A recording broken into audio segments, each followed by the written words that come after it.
My question is, what is the way forward? And you have responded to part of it at the short term and the long term so that we can have sustainability of the reform. I will ask Mr. Hani to comment and then Dr. Ahmed and Mr. Hisham. I do agree on what has been said and about the constraints in the financial firm. We have to learn from the past because the central bank finds it difficult to speak about inflation and saying that by raising the interest rate, this had a negative affect the potential output of the economy and investment happens in the long run in a low inflation environment. We want people to know that when we bring inflation to 5, 6, or 7, whatever it may be, it is a big motive or a big factor to make people, instead of buying gold or real estate or dollars, they will build a factory with a lifespan of 25 years at least. The central bank contribution to what next? The aim of combating inflation is to promote investment. The second point, do I want economy to develop and to become sustainable? And I want to say I don't want the economy to grow to 6 or 7% at the expense of a certain level like the economy. Please. As Dr. Abla, you said in the I can. We want people to enjoy it for 2, 3 years, and that's all. But this time, I believe, as I am a Hani or as Hani,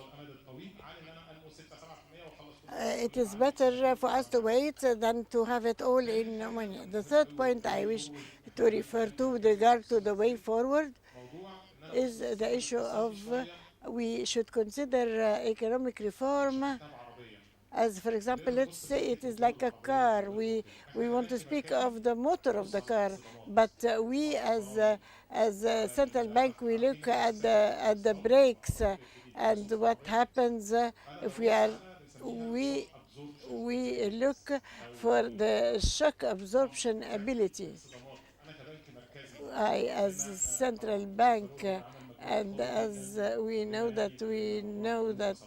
have spoken of the banks, and the central bank of Egypt did not collapse because of what has been taking place in 2003 and 2004, and they told us sometimes we didn't know of the cost for the restructuring of the banks and the merger of 60 banks into 40 banks. The central bank now is very strong because we are now reviewing the law of the banks, and we are now financing the bank, and we are now venturing to finance individuals and companies, and now we are trying to the law of RSS 9. I, as a central bank, I am trying to look at those shock absorbers, and I want to know. I believe this is more important to grow and also to have this shock absorbers. I don't know if the rule of the law of the banks needs to be reconsidered and reviewed. Dr. Ahmed, tell us about the way forward. what next or look forward. I have 3 points. reform is an endless process. I don't have a reform program that comes to an end. If matters were so, the American economy would not need a lot of work. Everything is in full swing. There is a financial crisis in 2008, and there were stimulus packages. The Federal American Bank tried to manage inflation.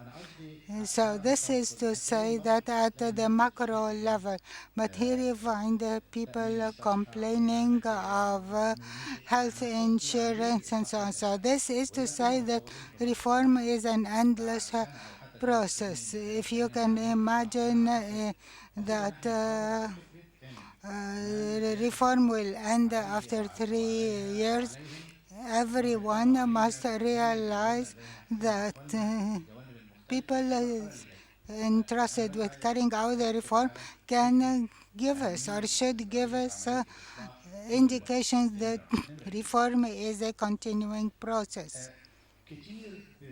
This is the first point, and we sometimes speak about the reform and make it into a division. Though I did it myself, I'm not comfortable with it. I did it in my first intervention to reform macro balances, and then infrastructure balances, and then social aspects. This is a division.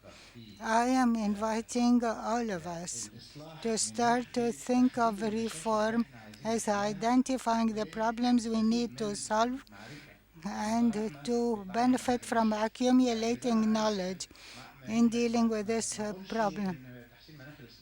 I cannot say my problem is to improve the investment environment. This is a means and not an object. How can I make growth advance? Everybody knows the determinants of growth. The countries that made achievements, no, they must solve the problem of unemployment.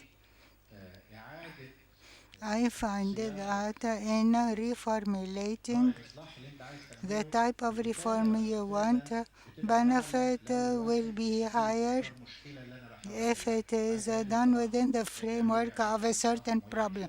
How to reduce inflation? Is it demand push, or shall we address other aspects? Our discussion must move from means to achieving ends to the ends themselves, and use all the means needed. Let me conclude by saying I don't want to go into discussion of any of these.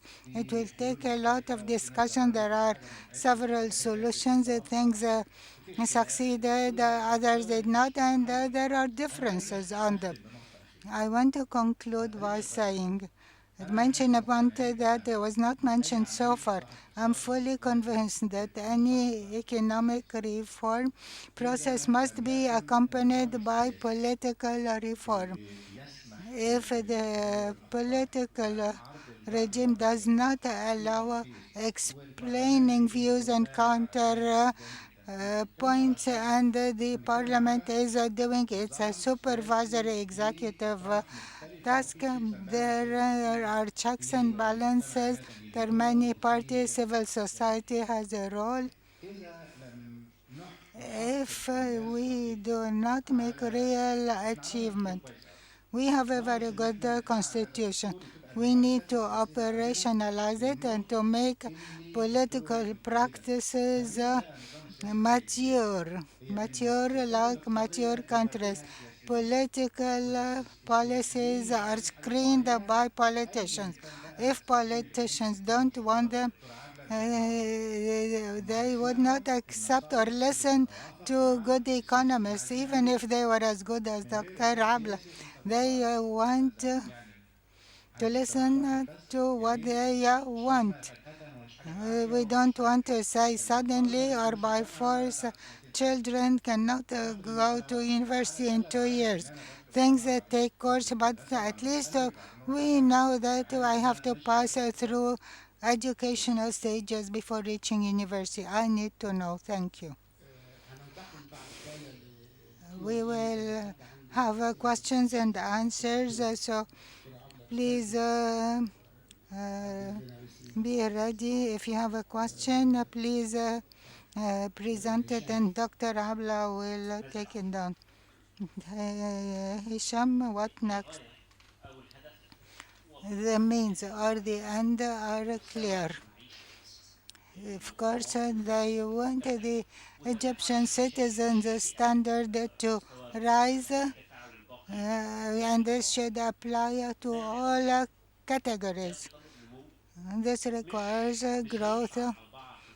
It is not a 4 or 5% growth. It needs a sustainable growth that will continue for 10 or 20 years, 6, 8, or 9% annually. This in itself requires a quantum leap in the annual investment volume every year in the country. In the past 2 years, a good deal of the investment was done by the state.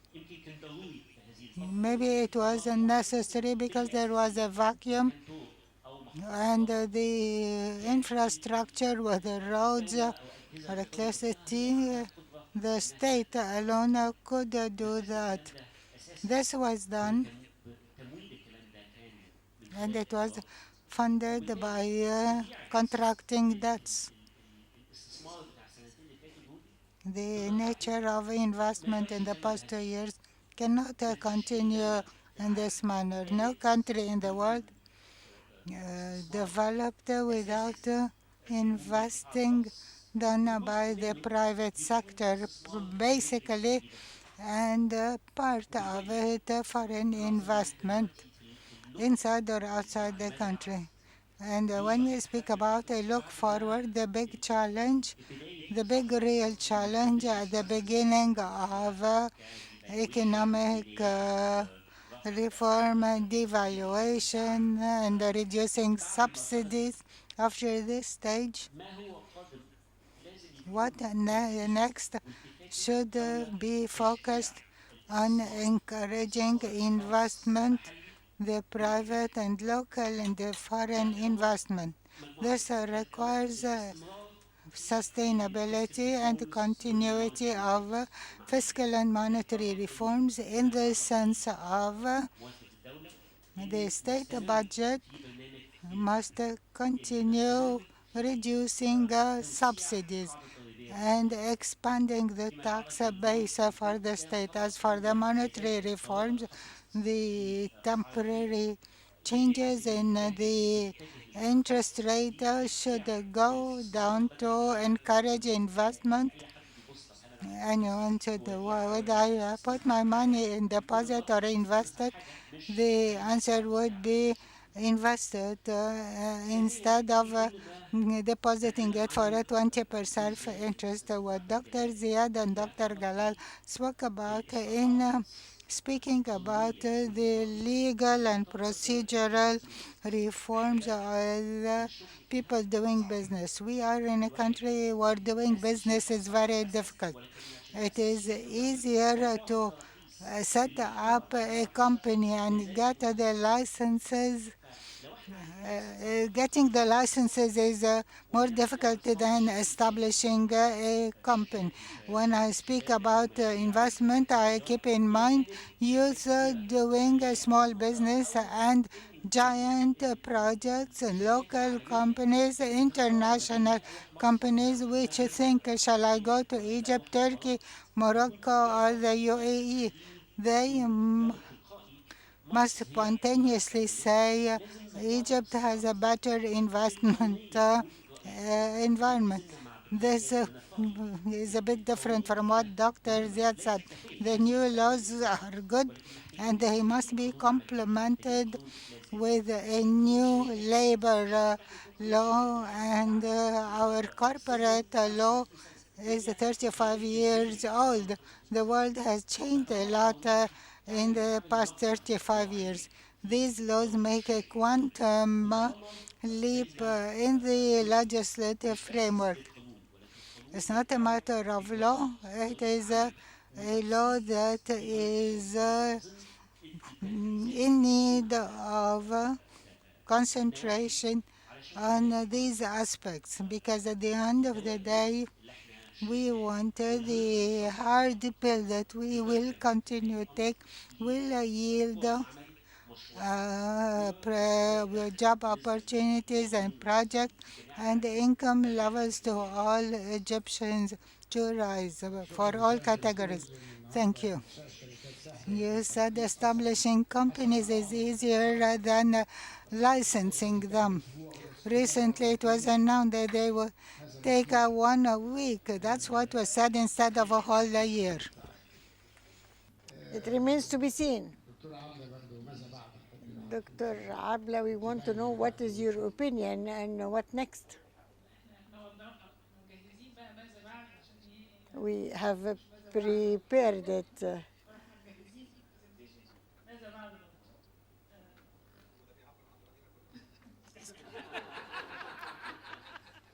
بالظبط. في مجال الاقتصاد احنا قدامنا اختياراتنا اهي، نكتفي ببرنامج الاصلاح القائم اللي بيركز في الاساس على الاصلاح المالي وتوازن الاقتصاد الكلي. ده السكه الاصح ان احنا نعمل ده، ومعاه مجموعه الاشياء الاخرى اللي هي فيها الاصلاح المؤسسي، فيها التعليم، فيها الصحه، فيها institutional reform, management of local markets, coordination between the different authorities and ministries, because some of the ministries are going to move on to the new administrative capital, and this is a chance for us to clear it and also to restrict the idea of shaking hands and we have to attain certain activities with regard to the justice. تكافل الكرامة is not enough. We have to have an integrated idea that social justice is an integral part of economic policies and not something that needs independent programs. We want to deal with the use of technology so as to increase work opportunities. This will change, the whole map will change if this is an integral part of our economic policy. The practical steps, we have also cited here a few steps and we call them the drivers of change. There are a lot of things that have to be changed, but the drivers of change, if they happen, they would achieve a quantum leap to the future. Some of these, which is to have a complete database. Without the full database, we cannot achieve any economic development. Also, to have a correct framework for the reform of institutions, but this is not enough. We believe that it should be reformed better, particularly with regard to small and medium policies. Also, we have to change the taxation policies, and also we have to review the priorities of the state, because the education and health should come first, and also the respect of the constitution is very important, and a true role to be played by the parliament, and to adopt judgment and evaluation of performance. We are speaking of the debt, and we should have a ceiling for it. And all countries of the world, in their budget, they say that if the deficiency exceeds a certain level, they will have to go to the parliament to see whether they can go back to the parliament, and the parliament will decide whether they will continue in this policy or change it. And we have exceeded this ceiling. And another point is to review the government and the state expenditure and the government deficiency. It is not a tragedy to have a deficiency, but the problem is that we have a deficiency that does not achieve any goals. Deficiency is one of the tools for dealing with financial policies. of course, to a certain extent. And also we have to review certain laws, such as the laws of tender and bidding, the labor law, the law that puts an end to the shaking hands. And of course, these are the basic laws. And finally, we believe that there will not be any sustainable development, and we'll have no positive results of the reform if we do not deal with the prosperity of the people as a priority. Before we move on to the question and answer period, I want to ask Dr. Jalal and Dr. Ahmed Ziad. I want to ask Dr. Ziad and Dr. Ahmed, what would you have done differently? I think, is it different from what I should do now? What I should have done then? I am going to answer whatever the question is. I'm going to give the answer that I intended to give. I want to say in conclusion that once more it is as if we say that our operation has succeeded very good, and the patient is okay, but he is still very sick, because I believe that we have intervened. And to say that this is very good, and you say that the rate of poverty has increased to 28%, and that a large number, maybe 30% of the population will fall under the poverty line, it means, therefore, if today we don't have an idea, and we know that there is a difference between basic decisions and procedures, and if these basic decisions are not followed by other decisions, it will be useless.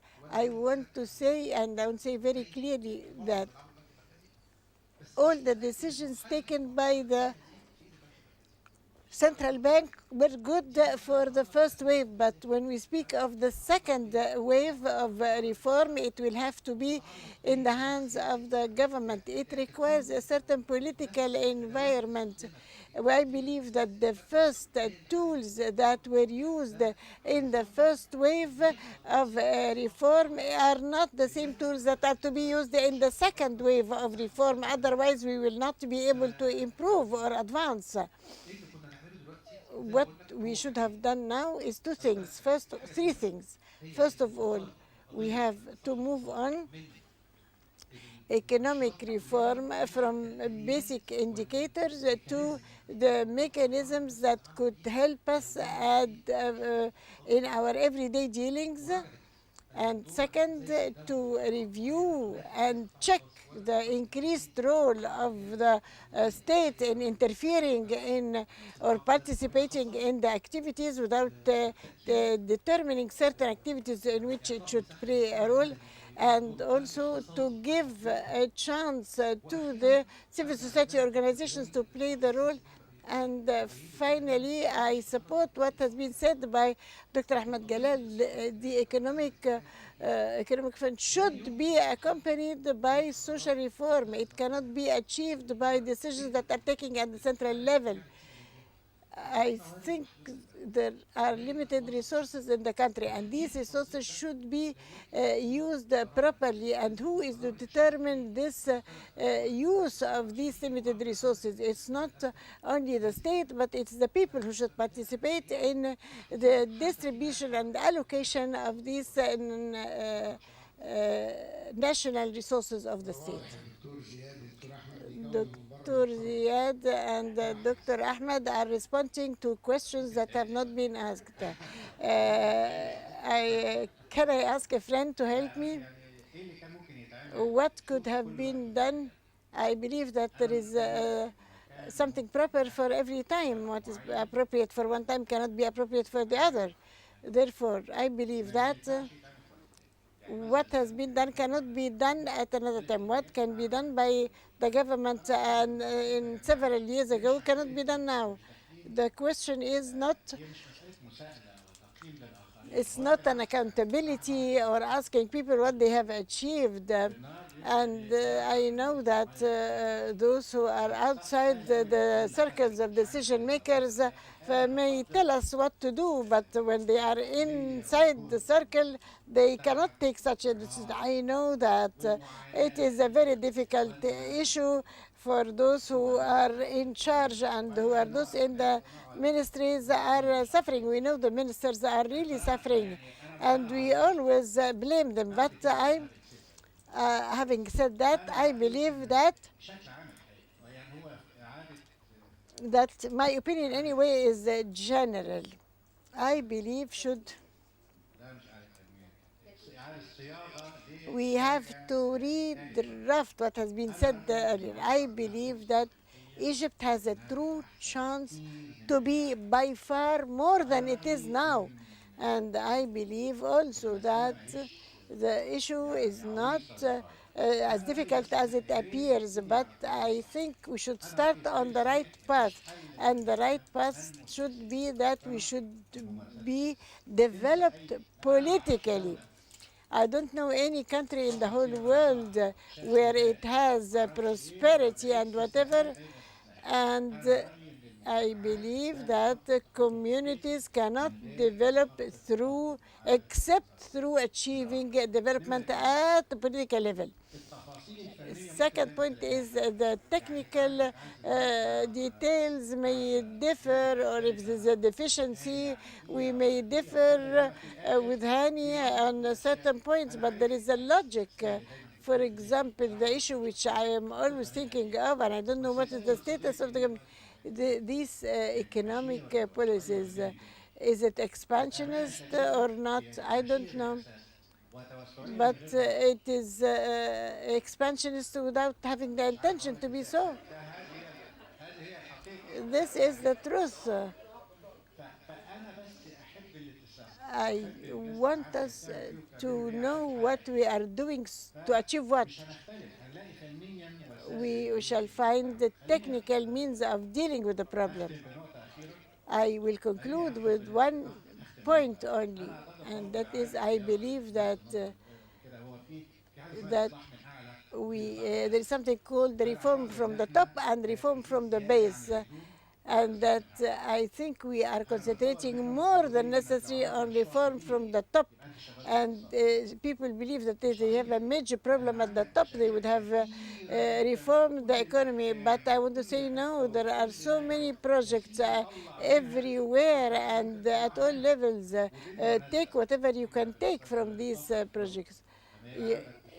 For example, if you have assets, the assets size or their value is by far more than any flow. I do not benefit from the assets I have. I have an informal sector, and I cannot benefit from this sector. I have projects that are not being used in their full capacity. In every sector, I have certain resources. I have had them and I've paid for them, but the return is very limited. One day when I lost hope that there would be a democratic reform in certain countries, I said, why don't we have democracy at the local level? For example, I had written a book about education, and I said that the countries in our region, that if I cannot have a democracy at the national level, why don't I have it at the local level? Why don't we have elections for the governor of a governorate? And why don't we have a small parliament at the level of the governorate? We are bored with having reform or having any policy decentralized at the top or centralized at the top. Maybe my questions should be clearer next time.